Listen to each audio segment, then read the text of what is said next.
ang mga kwento ng pag-ibig, kwento ng buhay at kwento ng pag-asa dito sa Barangay Love Stories. Love Stories. Kapatid, ang isa sa mga taong pwede mong malapitan lalo na sa mga panahong pakiramdam mo ay tinalikuran ka na ng lahat. Kapatid na nakakaaway mo man minsan pero pwede ka pa ring maging sandigan. Ikaw kabarangay, paano ba ang relasyon ninyo ng kapatid mo? Dear Papa Dudut, ako nga pala si Biba, 45 years old, isang bakla. Meron akong kakambal si Lala, isa naman siyang tomboy. Nakakatawa naman talaga ang pagkakataon, hindi ba? Pareho na kaming mga ulila sa mga magulang namin. Maaga naming sinuportahan ang mga sarili namin dahil doon. Maswerteng nakapasok kaming pareho bilang tagalines ng punerarya noong 25 anyos kaming dalawa. Hanggang sa nakitaan ako ng talent ng may-ari ng punerarya. Magaling kasi akong mag-makeup, kaya kong i-match ang tamang eyeshadow at foundation sa naninigas at medyo paitim na mukha ng bangkay. Kaya na-promote ako bilang isang makeup artist ng punerarya. Nadagdagan syempre ang sahod ko. Kinainggitan ako bigla ng kakambal kong si Lala. Ayaw na kasi niyang maglinis dahil hindi niya kasundo ang kasamahan niyang helper na ipinalit sa akin. Kaya naman tinuruan ko rin siyang mag-makeup pero hindi siya ganong kagaling. Ako lang talaga ang may talent sa pagmi-makeup ng patay. Kaya dinaan ko na lamang sa pakiusap ang boss namin na isama ko siya bilang assistant makeup artist. Ayaw tanggapin ng boss ko ang sinasabi ko pero nakiusap ako at sinabi sa kanya na mas maganda kung meron akong kasama para may taga sabi sa akin kapag may mali sa kulay na pinaghahalo-halo ko sa mga mukha ng mga patay. Sinabi ko nga rin na kailangan naming mapaganda ang mga bangkay dahil kung hindi baka 1-star review lang kami sa mga nagdadalamhating kamag-anak. Paano pa nila kami ire-recommend sa iba kung unang sili pa lamang sa kabaong ay hindi na nila nagustuhan, hindi ba? Pagkatapos noon ay napapayag ko na ang boss namin na maging assistant makeup artist ko si Lala. Hanggang sa lumagpas na kami ng 40. Kami pa rin ang magkasama, Papa Dudut.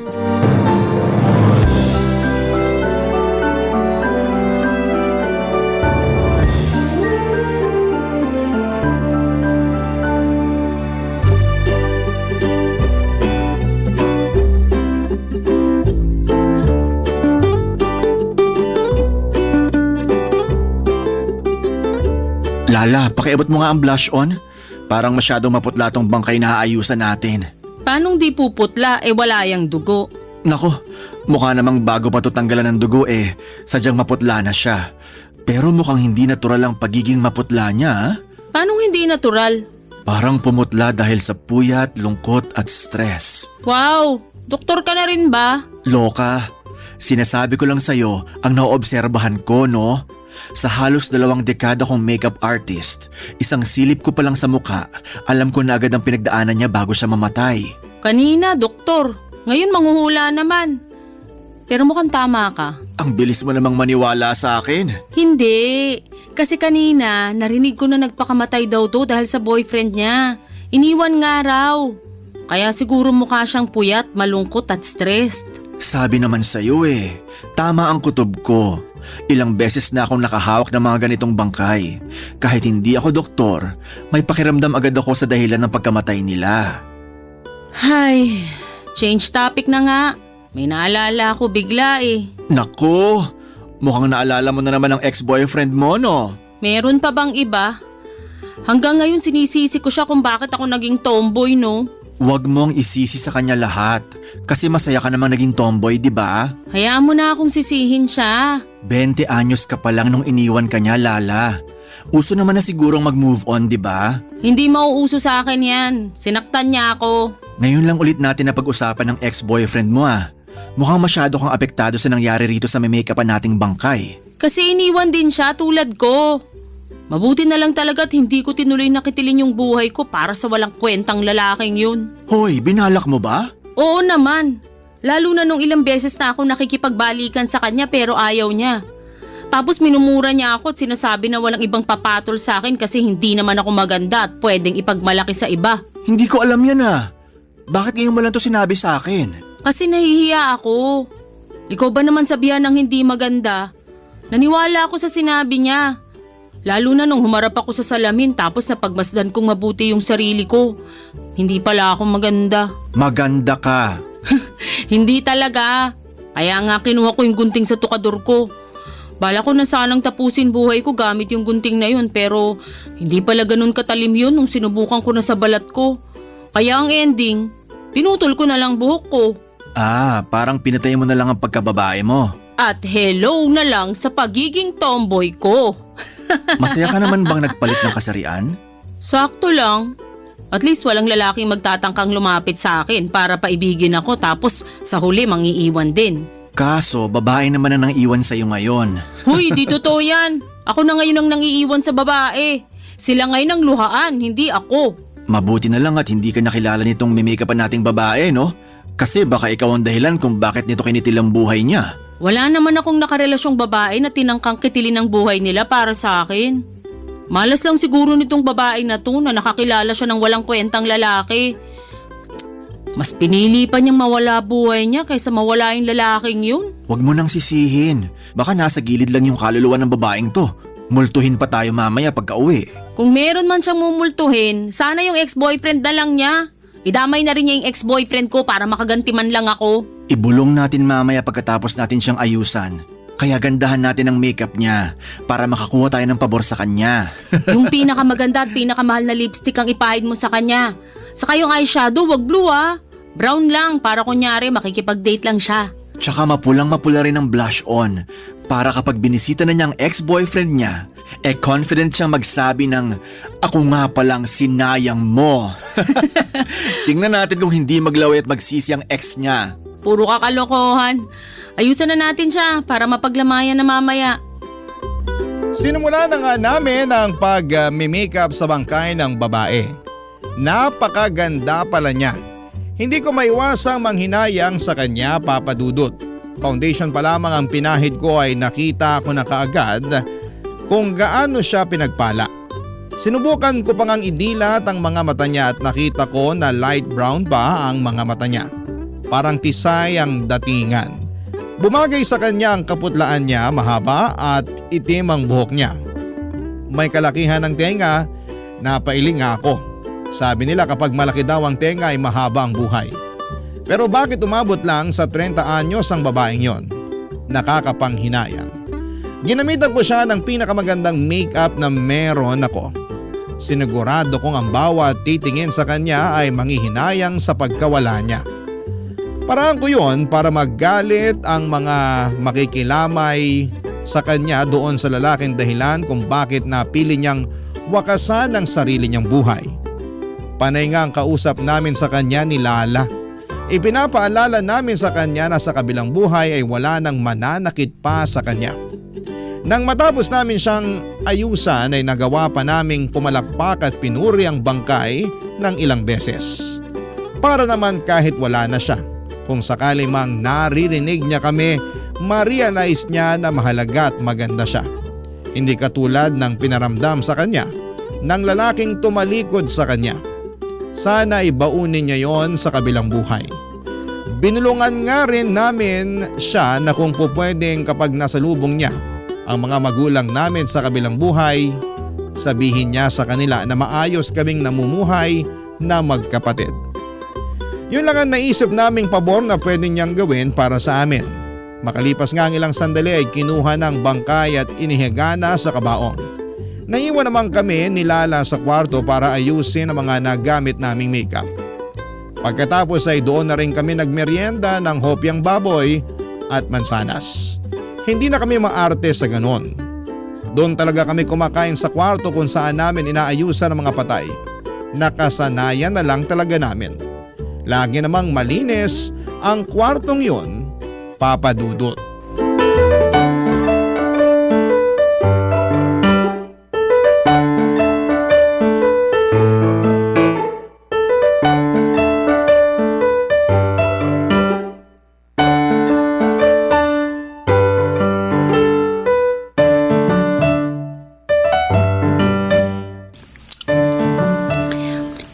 Parang luma na tong hopya na nabili natin. Lasang formalin. Nakatikim ka na ba ng formalin para sabihin yan? Hindi pa. Pero inassume ko na lang na ganun ang lasa. Mas lasang doorknob na kinalawang eh. So nakatikim ka na ng doorknob? Oo naman, yung kinakalawang pa. Pag tayo talagang magkasama, walang kwenta lagi yung usapan, no? Kaya nga tayo magkasundo dahil sa mga walang kwentang usapan natin eh. Alam mo, Lala, ay, wag na lang pala. Ano yun? Huwag kang ganyan, huwag nang bibitin. Alam mong overthinker ako eh. Naalala ko lang kasi yung pinag-usapan natin kanina habang inaayusan natin yung babae. Alin dun? Yung tungkol sa ex-boyfriend mo. O tapos? Wag na nga lang. Nakakatakot ang kapaitan mo. Lasang-lasa sa boses mo eh. Sabihin mo na nga kasi. Sige na nga. Bakit hindi mo sinabi sa akin yung tungkol sa ex mo? Nagsabi naman ako noon ah. Oo, pero hindi kasing detalyado tulad nung kanina. Ay, hindi ko na nga rin kasi alam yung gagawin ko noon. Hindi ko alam sinong lalapitan. Paanong hindi mo alam kung sinong lalapitan? Eh anong tawag mo sa akin? Magkapatid tayo, di ba? Dapat sa akin ka lumapit at nagsabi. Hindi ko masabi sa'yo noon kasi kung natatandaan mo pa, magkaaway kayo ni tatay noon. Magkaaway? Di ba nga, nung 20 years old tayo, nagsimula ka ng magsuot ng damit pang babae ng lantaran? Hindi pa nga matanggap ni tatay na binabae ka tapos makikita pa niyang suot mo yung mga napaglumaang bestida ni nanay. Ah, oo. Naalala ko na. Kinaladkad nga ako ni tatay sa peryahan nung nakita niyang nakabistida ako at nakalipstick. Napahiya ako roon sa crush ko ha. Pinunit pa nga ni tatay yung bestida ko sa harapan ng mga peryantes. Parang sila pa yung nahiya sa ginawa ni tatay sa akin. Pinalakad niya ako nakahubad pa uwi ng bahay. Tapos hindi na kita makausap noon, di ba? Kasi lagi ka na lang nakakulong sa kwarto. Ayaw mo nang lumabas kasi halos buong barangay natin ang nakakita sa ginawa ni tatay sa'yo sa peryahan. Gabi pa naman ang pista nun. Halos andun nga lahat ng kakilala natin. Nakakahiya. Kaya hanggang hindi natatapos ang pista sa atin, hindi talaga ako lumabas ng bahay, lalo na sa kwarto ko. Kaya ngayon naintindihan mo na kung bakit hindi kita nilapitan noon. Sorry ha. Hindi ko rin kasi alam kung paano aasikasuhin yung nararamdaman kong lungkot nun eh. Ano ka ba? Parehas lang tayong malungkot noon. Buti nga ikaw hindi mo naisip na magpakamatay eh. Para kay tatay, kikitilin ko ang buhay ko? Nako, hindi lang siyang lalaki sa mundo. Sana nga yan din ang nasabi ko nun sa ex-boyfriend ko, no? Eh di sana hindi ako naging T-bird ngayon. Bakit? May pagsisisi ka ba sa pagiging tomboy mo? Wala naman. Mas komportable ako magsuot ng panlalaki at magpakalbo palagi. Kaya lang ano?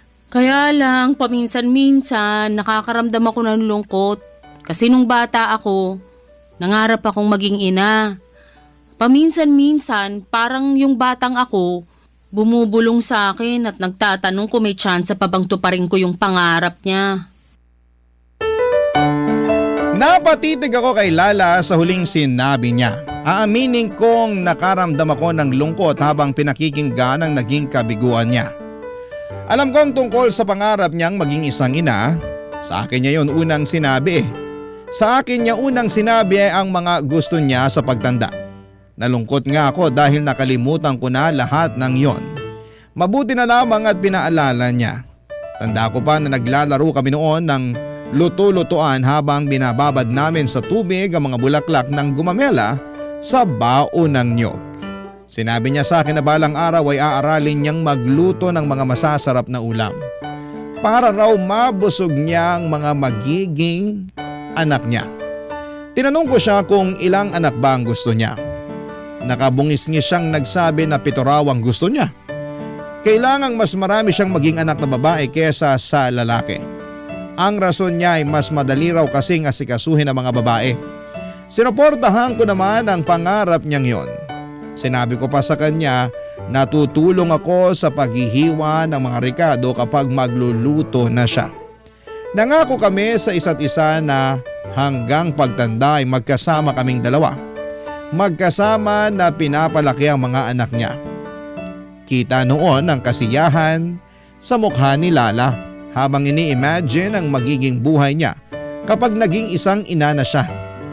Kaya lang ay hindi na yon nabigyan ng katuparan dahil winasak yon ng una at huling lalaking minahal niya. Kung merong mang natupad sa mga pangarap niya, yon ay ang magkasama kami hanggang sa pagtanda naming dalawa, Papa Dudut. Barangay Love Stories. Barangay Love Stories. Naging malaking parte ng buhay namin ang punerarya kung saan kami nagtatrabahong magkapatid. Marami na kaming nakilala roon at marami na rin kaming naging kaibigan. Masakit din na umalis sila at kami na lamang ang naiwan.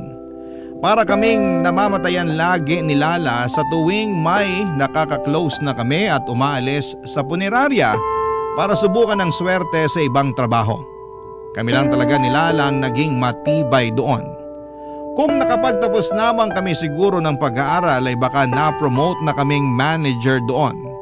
Kaya lang ay second year high school lamang ang inabot namin. Hindi pa namin nagawang tapusin kasi sabi ng mga teachers namin ay hindi naman daw kami matatalino.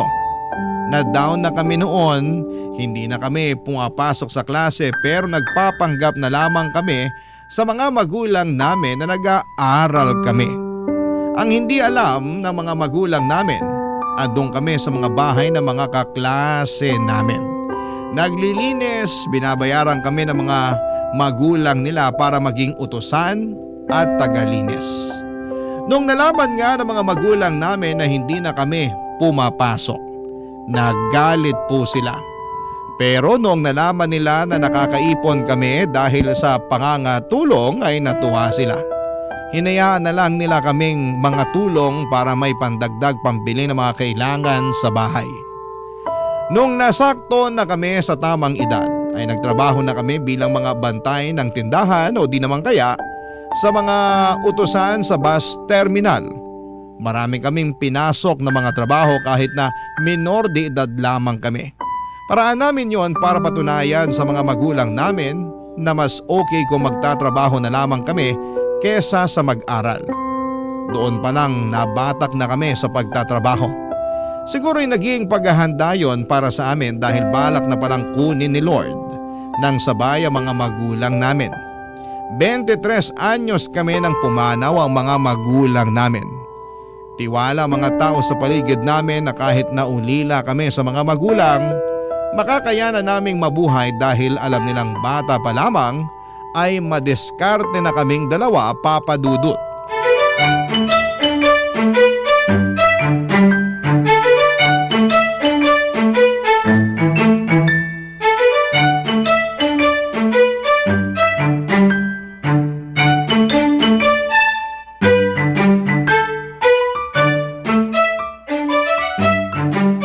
Okay naman sa kaputian tong bangkay na aayusan natin.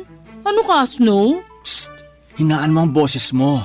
Nasa labas lang yung asawa niyan. Wala, sumilip ako. Lumabas daw, sinundo yung mga anak sa school. Hala? May mga anak pala to? Dinig ko 4 daw yung anak nila.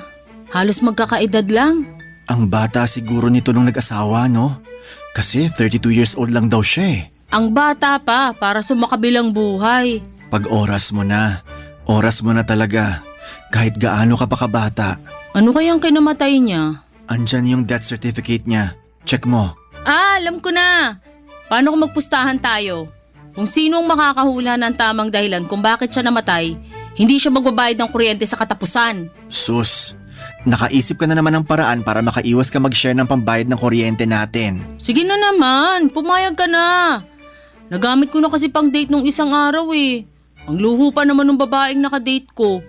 Akala ko okay na siya sa Isaw at Betamax pero gusto pala niya sangyupsal. Tapos nag-take out pa ng Korean ice cream para sa kanilang magkakapatid. Sige na nga. Oh, anong hula mo? Bale, sa itsura niya. Feeling ko nagpakamatay to. Parang malabo. Sobrang peaceful kaya ng itsura niya. Tsaka mukhang masaya naman siya sa buhay niya. Nakita ko naman yung asawa niya. Mukhang wala silang naging issue bago siya namatay. Eh ano pala? Sa tingin ko namatay ito dahil sa sakit. Parang hindi rin. Hindi naman nangayaya tulad ng ibang nagkasakit at na ospital.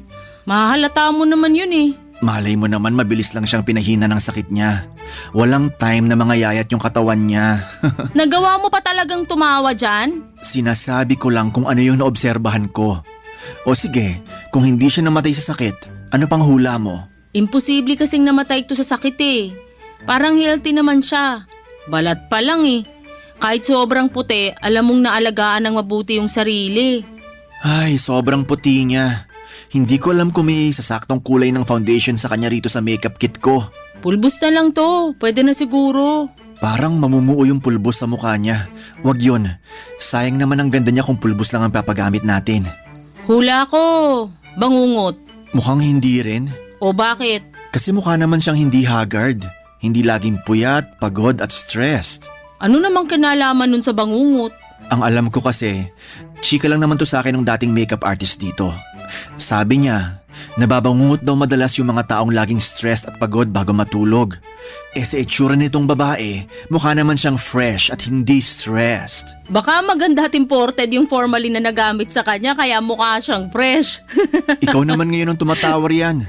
Matapos mo akong pagsabihan sa biro ko kanina. Ang sarap lang kasing ibida yung joke na naisip ko. Sorry, last na yon. Wala na akong ibang hula. Ikaw ba? Wala na rin eh. Tingnan na natin yung death certificate niya para malaman kung sino magbabayad ng kuryente sa katapusan. Alam mo, wag na lang. Oh, bakit naman? Sinasayang mo yung chance na hindi ka mag-ambag sa kuryente natin.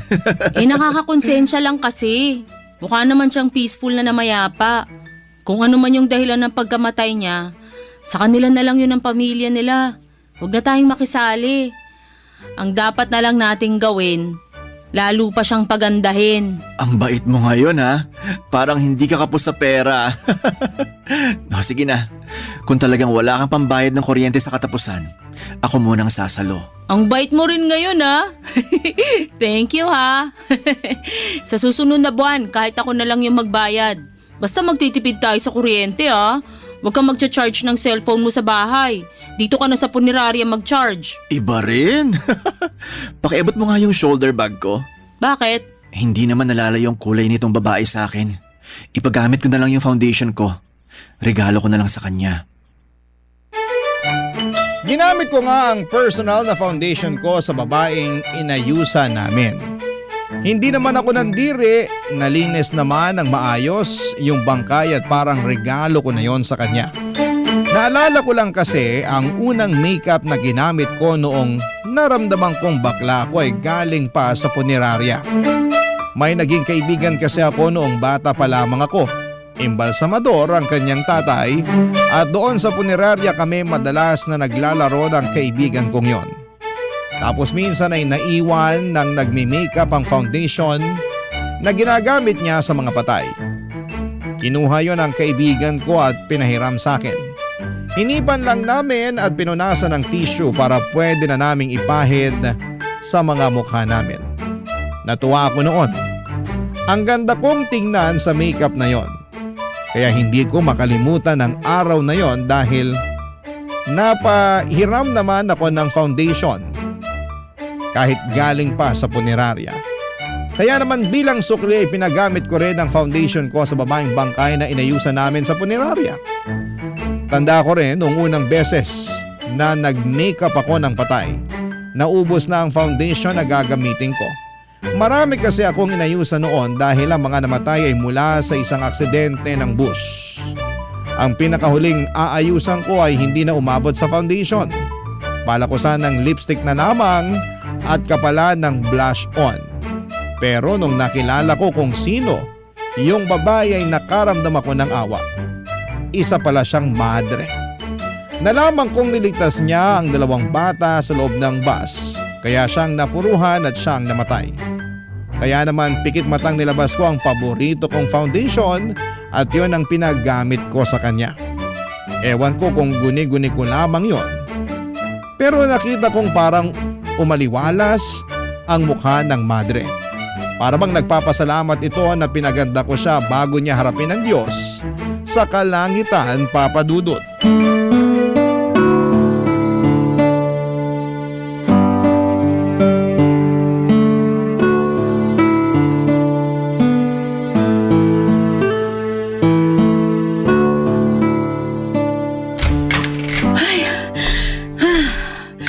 Sorry kung na-late ako Na-traffic ako pabalik, grabe. Ang daming tao sa labas. Lala, Hindi naman holiday Pero bakit kaya ang daming tao sa kalye? Lala, Ano yun? huwag kang magugulat. Pinapakaba mo naman ako. Ano ba yun? May aayusan tayo. Oh, edi ayusan na natin para makauwi na tayo ng maaga. Hula ko marami tayong makakasabay pa uwi mamaya. Kaya agahan nating umalis Tingnan mo kung sinong nasa mesa. Ano bang… Ay demonyo! Huwag niya ng holy water! Kumalma ka. Ex-boyfriend mo yan. Kaya nga kailangan wisikan ng holy water para mapasok. Dali na! Condolence te. Bakit ka nagko-condolence sa akin hindi ko naman asawa yan? Saka para sa akin, matagal na siyang patay. Kaso ngayon pala na-confirmed ang pagkamatay niya. Ay, buhay nga naman. Oo, buhay nga naman. Sa dinami-dami ng punerarya sa mundo, bakit dito pa ito napadpad? Hindi ba ito pwedeng tanggihan? Bakit mo tatanggihan ng grasya? Paano naging grasya to? Isa nga siyang malaking mala sa buhay ko. Ikalma mo na ang galit mo. Pumanaw na siya at siguro oras na para magpatawad. Nangako ako na kahit tumawid pa siya sa kabilang buhay, hindi ko pa rin siya papatawarin. Hindi magandang palagi tayong galit, Lala. Ikaw nga galit ka pa rin kay tatay Hindi si tatay yung pinag-uusapan dito, ang ex mo. Anong gusto mong gawin ko? Umiyak ako? Magluksa? Hindi naman kailangan yan. Pero kailangan mo lang magpatawad.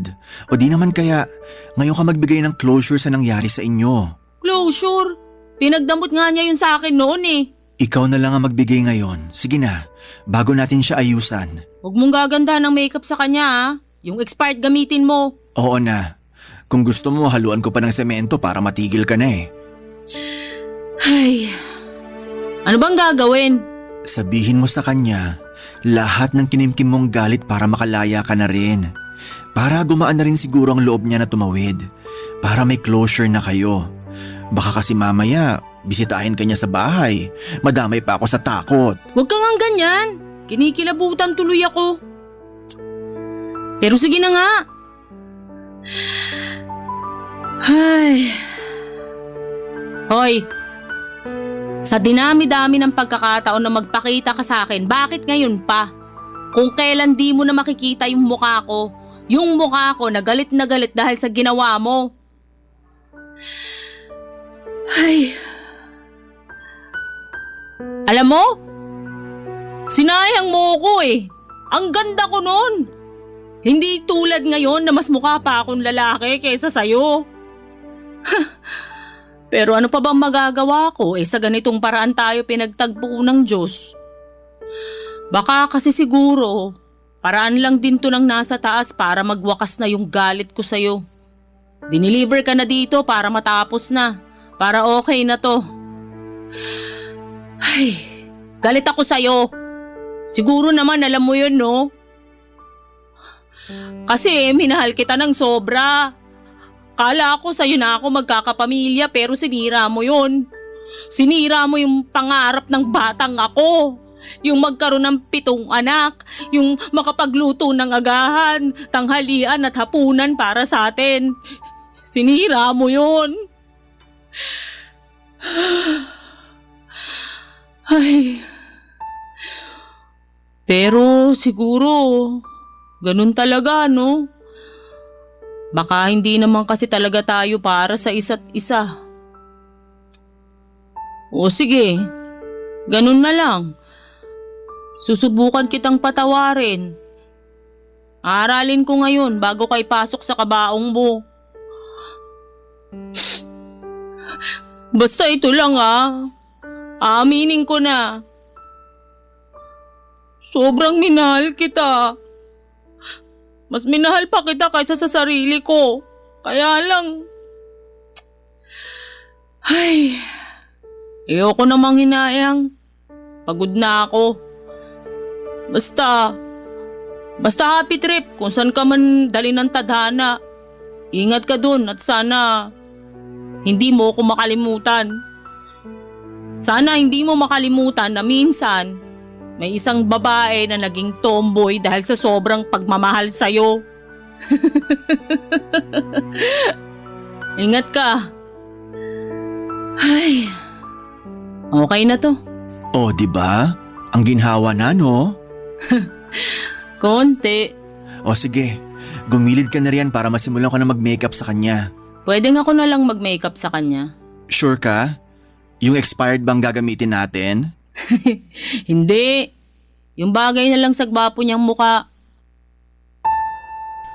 Napangiti ako sa huling sinabi ni Lala. Doon ko nakumpirmang napatawad na niya ang ex-boyfriend niya. Inabot ko sa kanya ang makeup kit at hinayaan siya sa pag-aayos ng ex niya. Nakita kong umaliwalas ang mukha niya sa wakas. Ikaw ba naman na nagpatawad na at kinalimutan na ang galit, hindi ba? Ang gandang tingnan ni Lala habang inaayusan niya ang ex niya. Parang ang sa ilang minuto ay nakita ko na naging babaeng muli ang kapatid ko. Parang nakita kong muli yung batang Lala na in love at punong-puno ng pag-asa. Nakakaginhawa yon sa paningin ko. Hinayaan ko lamang siya kung paano niya aasikasuhin ang ex niya. Kontento na lamang akong nakaupo roon at pinagmamasdan sila. Habang nakaupo ako roon ay hindi ko maiwasang balikan ang naging nakaraan nilang dalawa. Saksi rin kasi ako sa minsang pagmamahala nila. Alam ko namang minahal si Lala ng ex-boyfriend niya. Hindi nga lang siguro naging sapat yon para magtagal sila. Sa mga unang buwan nga, akala ko ay sila na yung magkakatuluyan. Inaasikaso, minahal at pinuri si Lala ng ex-boyfriend niya.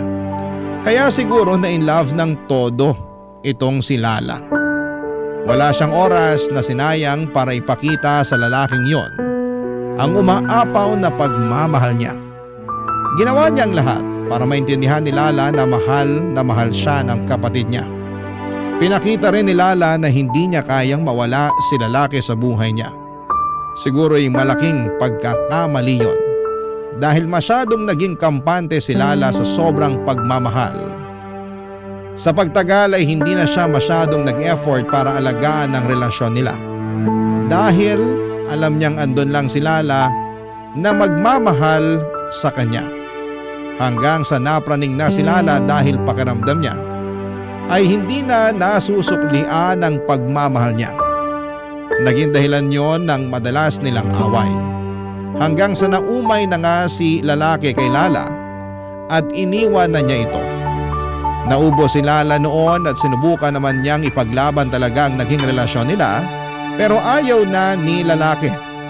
Hanggang dulo, lumaban si Lala alang-alang sa pangarap ng batang siya na magkaroon ng maraming anak na paglulutuan niya ng masasarap na ulam balang araw. Barangay Love Stories. Barangay Love Stories. Papa Dudut, malaking tulong na sa punerarya namin, pinaayusan at pinapaasikaso ang ex-boyfriend ni Lala. Mula kasi noon ay naging mas magaanang kasama si Lala. Lagi na itong nakangiti at buo na rin ang pag-asa niya muli sa puso na balang araw ay mahahanap niya ang tamang tao para sa kanya. Wala naman na siyang plano na maging babaeng muli. Sinabi niyang masaya na siya sa pagiging tomboy niya. Gusto na lamang niyang maghanap ng isang babaeng magiging ina ng 7 anak na pangarap niya. At nasabi nga rin ni Lala na itutuloy pa rin niya ang pangarap na siya ang magluluto ng mga ulam para sa magiging pamilya niya. Natuwa nga ako sa mga sinabi ni Lala. Yun ang unang beses na nakita ko siya na punong muli ng pag-asa. Para bang nagising ang batang Lala. Nagpatuloy na muli siya sa mga pangarap niya. Napakasaya ko para sa kapatid ko. Ako naman kaya kailan? Hindi ko man maamin kay Lala, pero ang batang Biba naman ay nalulungkot. Nakakaramdam din ako ng inggit dahil si Lala sa wakas ay may posibilidad ng matupad ang mga pangarap niya, maging masaya na siya. Nagkaroon na kasi siya ng closure. Pero paano ako? Kailan naman ako magkakaroon ng ganon? Hindi ko nasabi kay Lala pero may bubog pa rin talaga ako sa tatay ko. Kung kay Lala naka-move on na siya at nakapagpatawad noong nakita niyang bangkay ng ex-boyfriend niya, doon po kami nagkaiba. Dahil hindi ko pa rin mapatawad si tatay sa mga ginawa niyang pananakit sa akin noon. Kahit nung nakita ko na siya sa loob ng kabaong hanggang sa mailibing siya, wala akong ganang patawarin siya. Kahit ilang dekada na nga ang lumipas, wala pa rin talaga, Papa Dudut.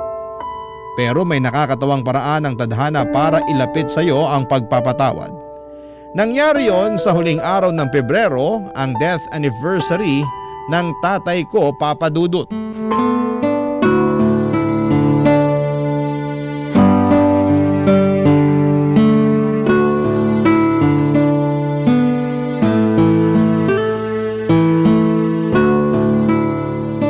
Leap year pala ngayon, no? February 29. O tapos? Death anniversary ni tatay ngayon. Oo nga pala, mabuti pinaalala mo. Nakalimutan ko na eh. Palibhasa, isang beses lang sa bawat 4 na taon sumusulpot ang petsa na yan. May sasabihin sana ako, kaya lang pinagmamadali na tayo ni boss na ayusan tong patay. Tanggalin na natin yung nakatalukbong na kumot sa kanya para masimulan na. Uy, okay ka lang?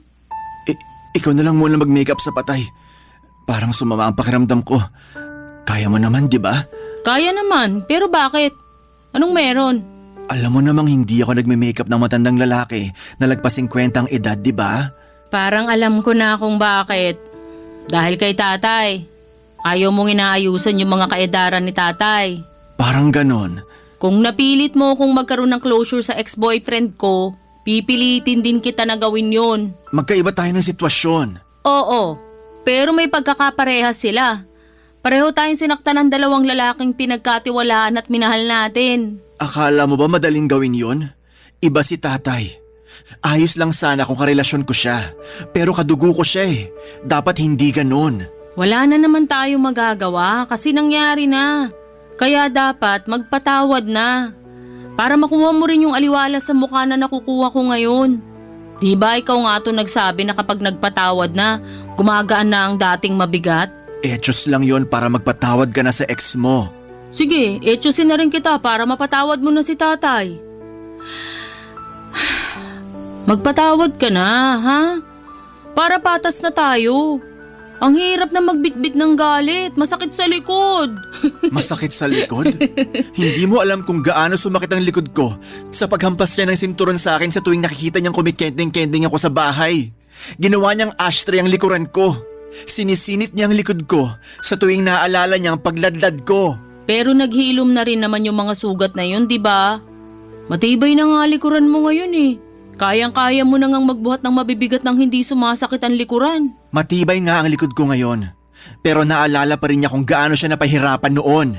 Pero sana maintindihan ng likod mo na dahil sa pride niya, puso mo naman ang nabibigatan. Ang drama mo? Dinaan mo rin naman ako sa ganyan nung nasa ibabaw ng mesa na to yung ex-boyfriend ko. Quits na tayo. Wala naman dito sa ibabaw ng mesa na to ang bangkay ni tatay. Hindi tayo quits. Ganito na lang. Isipin mo na lang, si tatay itong matandang lalaki sa mesa natin. Sa kanya mo sabihin lahat. Kapag nagkita sila ni tatay sa kabilang buhay, siya na lang magsasabi ng mga ipaparating mo. Ayos tayo? Saka mo isipin, parang sinadya tong pagkakataon na to. Kaedad lang siya ni tatay nung namatay, di ba? Tapos parehas pa sila ng araw ng kamatayan. Baka ito na yun. Sign na to para magpatawad. Sige na nga. Tay, masakit ha?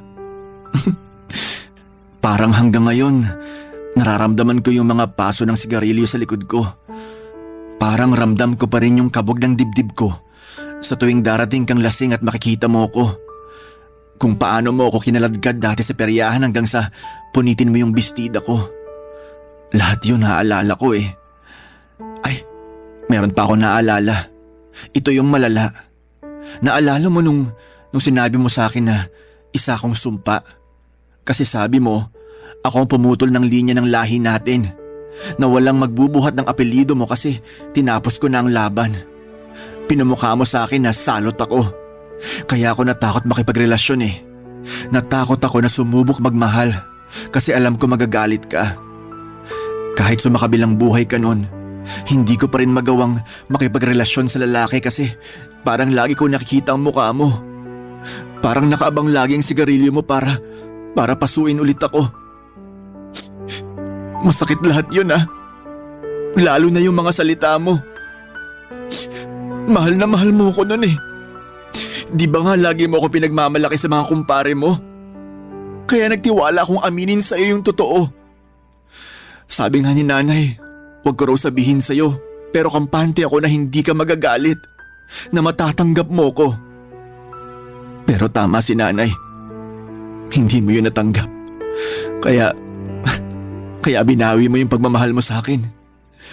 Doon ako pinakaumaray. Kasi anak mo ko, di ba? Dapat hindi binabawi ang pagmamahal sa anak. Dapat hindi.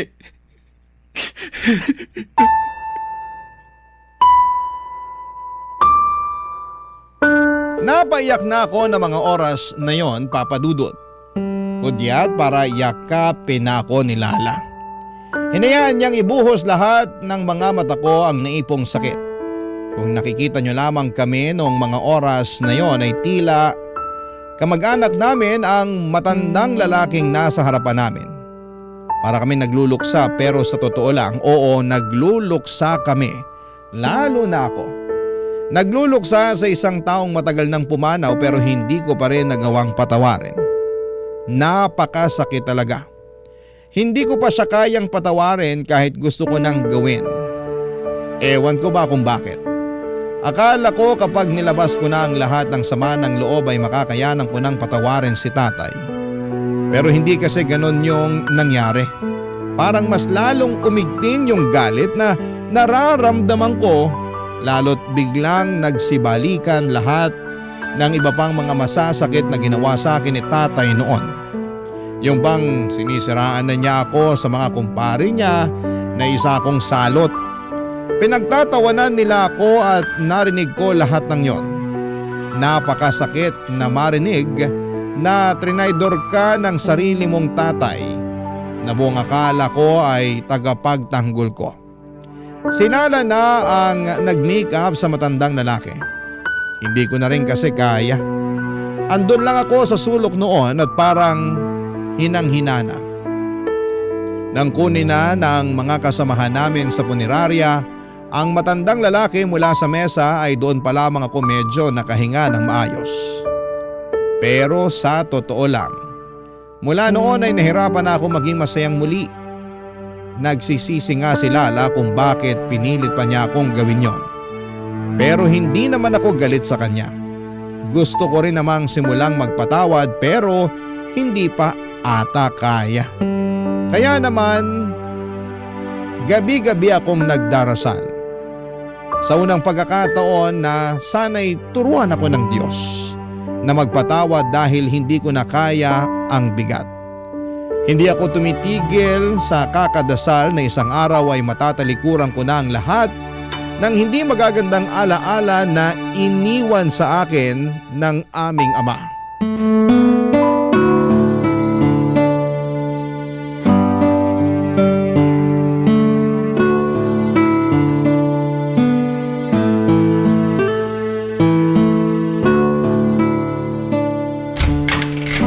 Sorry kung late ako. Na-traffic ako pabalik. Okay lang. Kakatapos lang din namang embalsamuhin itong aayusan natin. Sana hindi yan babae. Paubos na yung foundation natin at blush on. May nakaschedule pa na mga ayusan mamaya na 2 babae, di ba? Lalaki to. Batang lalaki. Bakla. Bakla? Ay. Nakausap ko kanina yung nanay. Iyak ng iyak. Inatake raw sa puso tong bata. Bakit? Nahuli raw nung tatay na naka-makeup at nakasuot ng crop top na pangbabae.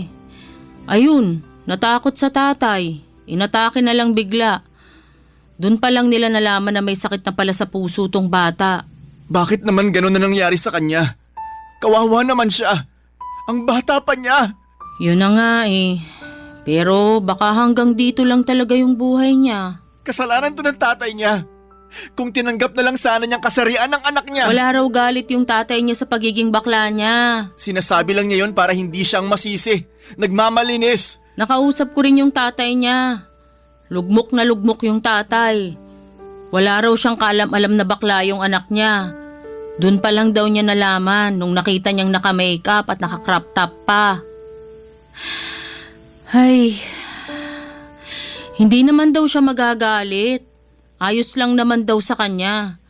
Hindi raw niya maintindihan kung bakit natakot sa kanyang umamin yung bata. Kasi nagmamalinis siya.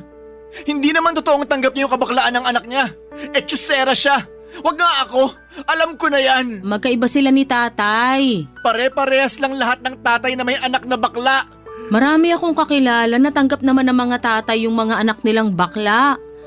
Minalas lang siguro tayo na nagkaroon tayo ng tatay na hindi tanggap kung ano ka at sino ka. Malas ko talaga na siya ang tatay ko. Bakit ikaw? Nung naging tomboy ka, wala naman siyang kibo. Wala lang sa kanya. Nakakabiruan ka pa nga niya, di ba?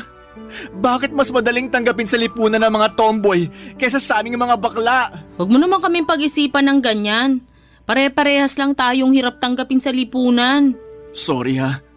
Nadala lang ako ng galit sa tatay ng batang to. Tingnan mo. Ang ganda saan ng bakla nito. Ang haba ng pilik mata. Makapalang labi at manipis ang ilong. Ang dali lang ayusan. Magmumukhang babae agad. Yan nga rin yung unang naisip ko nung pinasok siya rito. Alam mo, kulay pink na bestida ang isusuot sa kanya. Paborito niya raw kasi yung kulay na yun. Parehas pa kami ng paboritong kulay. Bakla ka talagang bata ka. Kung nabubuhay siya ngayon, baka nagpaligsahan kayo sa pagrampa at pagsayaw. Baka ako pa magturo sa kanya ng tamang pagpilantik ng mga kamay pag sumali siya sa gay pageant. Alam mo kung ano yung naisip kong tuturo mo pa sa kanya? Ano yun? Ituturo mo sa kanya kung paanong ipaglaban ng kasarian niya kahit ano pang sabihin ng iba. Na hindi siya dapat matakot kasi may tatanggap sa kanya. Pero hindi ko na yun magagawa. Kasi huli na. Naaalala kita sa kanya? Ganyang edad ka nung napansin kong bakla ka eh. Parang akong nananalamin ngayon eh. Bakla, sayang ka. Pero ganun talaga. Sorry ha. Sorry kung hindi mo nakuha yung inaasahan mong pagtanggap ng iba. Pero tanggap kita. Kung nakilala kita noon, ako ang kakampi mo. Sasabihin ko sa'yo na mag-makeup ka lang. Isuot mo lahat ng mahiksing bestida na gusto mo. Susuportahan kita at ipagtatanggol kita sa iba. Kaso hindi yun nangyari eh. Ngayon lang tayo pinagtagpo. Kung kailan huli na. Sana lang talaga na-enjoy mo yung pagiging bakla mo nung buhay ka. Pero kung hindi man at nabitin ka, may langit pa naman. Doon ka na lang maging makulay ha. Doon tatanggapin ka. Hindi ka huhusgahan. Makakasayaw ka. Pero sa ngayon, ito lang yung pwede ko maiambag sa'yo. Aayusan kita. Gagawin kitang pinakamaganda sa lahat.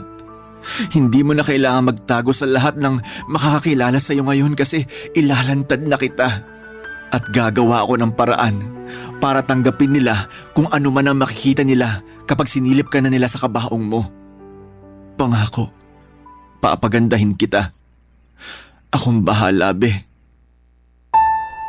Para akong nabunutan ng tinik habang kausap ko ang bangkay ng batang bakla. Para po akong nananalamin. Parang kinakausap ko ang batang ako. Doon ko na-realize na kaya hirap akong patawarin ang ibang tao, lalo na ang tatay ko dahil hindi ko magawang patawarin ang sarili ko mismo.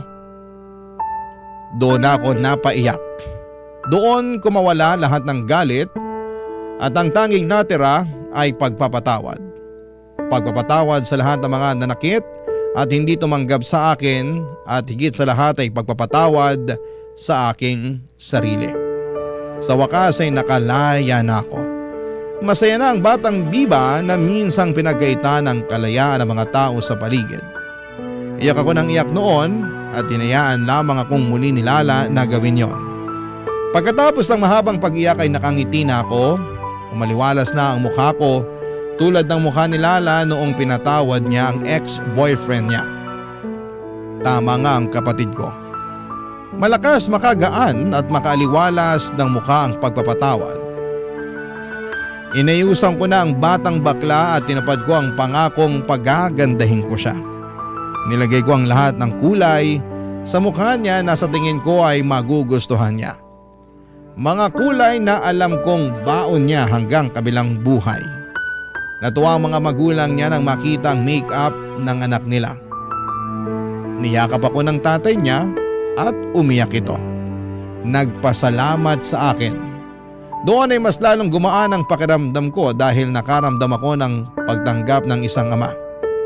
Ako na rin ang nagbihis sa kanya ng pink na bestida na maraming ruffles. Natuwa ko at alam ko kung nasaan man ang batang bakla na yon, ay sumasayaw na siya sa baghari habang suot ang napakagandang bestida.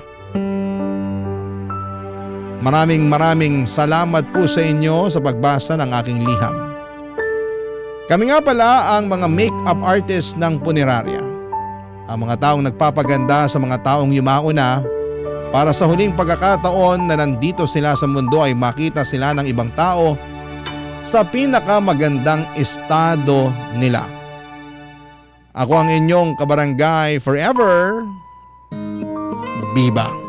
Barangay Love Stories. Barangay Love Stories. Ano ang masasabi mo sa ating Barangay Love Stories today? Aabangan namin yan sa aming comment section. Barangay LS 97.1